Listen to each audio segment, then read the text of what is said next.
Hey everyone, and welcome to this video, which is the third in my mini series on avoiding burnout. In the previous two videos, we've looked at the difference between reflecting and dwelling, and I gave you one of my big hints for how to save time when you're lesson planning.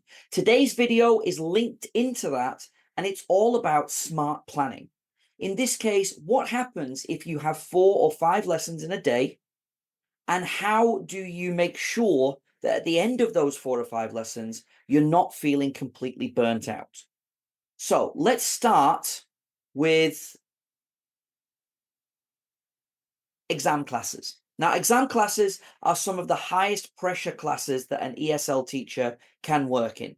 We're under pressure from the school, we're under pressure from the parents, and in some cases, we're even under pressure from the students themselves. They want results, and it's our job to provide them. Now, I'm assuming in this case that the students are motivated and are switched on. It's a whole different set of problems if your students don't want to be there or have assumed that the exam will be a lot easier than it actually is. I'll cover that in a future video. But here are 4 students that were preparing for exam classes with me. This was my Monday night, uh, call it a running order.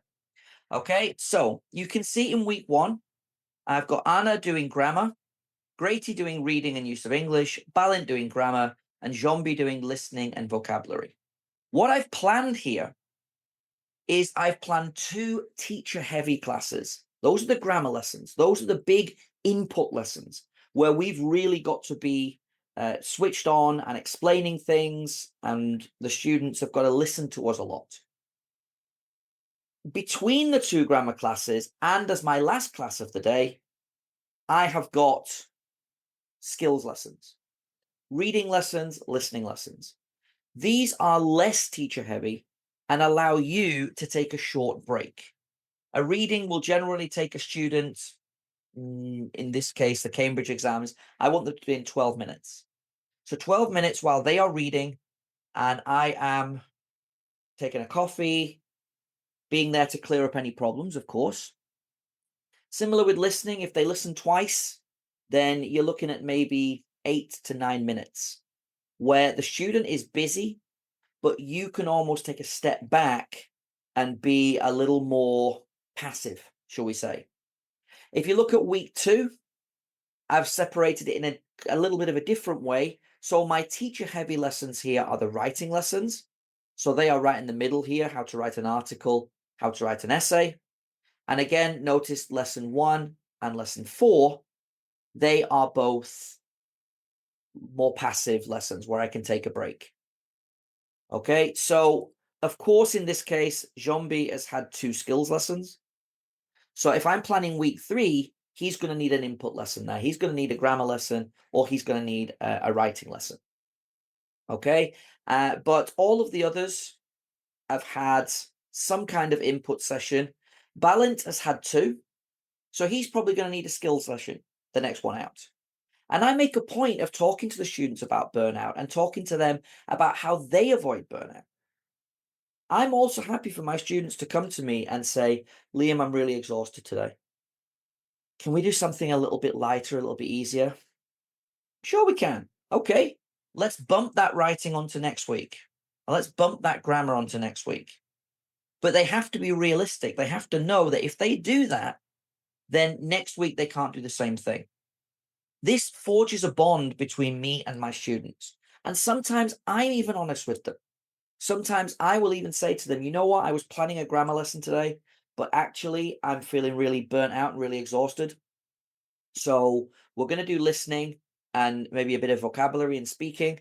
The grammar lesson is coming next week. And I keep my promise. If you have the kind of rapport that I have with my students, this level of honesty will totally fly with them. And if you want some hints on how to build this kind of rapport, then you can join Liam's pack, and I have a teacher video all about building rapport and creating engagement. So moving on, how about structuring a week? So this might be more relevant to some of the teachers watching. I teach online, so those 4 lessons are back to back online. But what if you are an in-person teacher and you have 1 lesson with a group each day? I had this when I was in Spain. I had this when I was in Hungary. Okay, so I negotiated with my students. Again, one of the biggest problems that teachers have is that they don't listen to their students. Teenagers love to be given some autonomy. And yes, of course, you're going to get stupid answers when you ask them for their opinion. But when they realize you're serious, you can negotiate with them. And so I negotiated with my class no grammar Monday. For an entire school year, we did not do grammar on a Monday because that's what the students wanted. So we started the week nice and easy on a Monday with a listening or a reading lesson.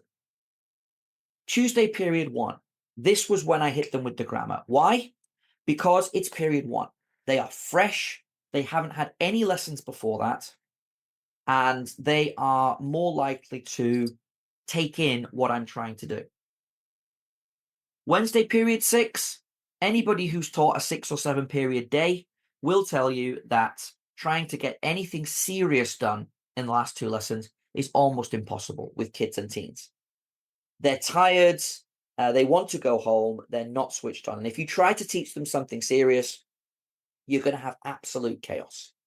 So we made period 6 speaking and some kind of project work.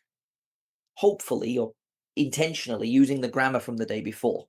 But that can't work every week. Thursday, period 2, we got vocabulary and writing. Again, writing is quite a teacher heavy lesson. It's a lesson where the students are going to have to concentrate. So I want it early in the day. And then my Friday was the review of the week.